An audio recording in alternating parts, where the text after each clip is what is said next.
আইনশৃঙ্খলা অবনতি হলো কোথায়? একটু মাঝে মধ্যে দু একটা খুন খারাপি হয়, যে হাবির একটা ঘটনা হয়েছে, আমরা এগুলো বিচ্ছিন্ন ঘটনা বলে মনে করি। এই ধরনের ঘটনা তো সবসময় ছিল। আগে কি আহসানুল্লাহ মাস্টার খুন হয় নাই? এরকম তো অনেক আগে হয়েছে, ঘটনা তো অনেক আছে। আমাদের টিবিরিয়া সাহেব, যে ফরমার ফাইনাল ফরেন মিনিস্টার টিবিরিয়া সাহেব খুন হক নাই।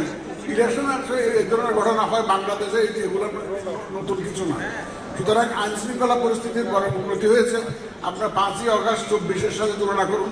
রাত্রে ঘুমাইতে পারছেন 4-5 দিন, এক সপ্তাহ যখন থানাগুলো অপারেশনাল ইনেকটিভ ছিল, পুলিশ স্টেশন ওয়ার্ক করছিল না, তখন আমরা যে অবস্থা ছিল, এখন তো অনেক উন্নতি হয়েছে ইনশাল্লাহ।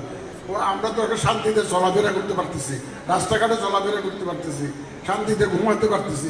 তো আইন শৃঙ্খলা পরিস্থিতির অবনতি হয় নাই। আমরা গতকালকেই তো আমাদের আইন শৃঙ্খলা বাহিনীর টপ ব্রাস যারা, তাদের সাথে সভা করেছি, প্রয়োজনীয় নির্দেশনা দিয়েছি। ইনশাল্লাহ আমাদের আইন শৃঙ্খলা বাহিনী সম্পূর্ণ প্রস্তুত, যে ভবিষ্যতে যাতে ইলেকশনের সময় পর্যন্ত যাতে শান্তি শৃঙ্খলা যাতে বজায় থাকে এবং সুষ্ঠুভাবে যাতে নির্বাচন আমরা করতে পারি। আমাদের আইন শৃঙ্খলা বাহিনী তাদের একদম সম্পূর্ণ প্রস্তুতির কথা গতকালকেই আমাদেরকে জানিয়েছে। আপনারা হয়তো মিডিয়াতে দেখেছেন।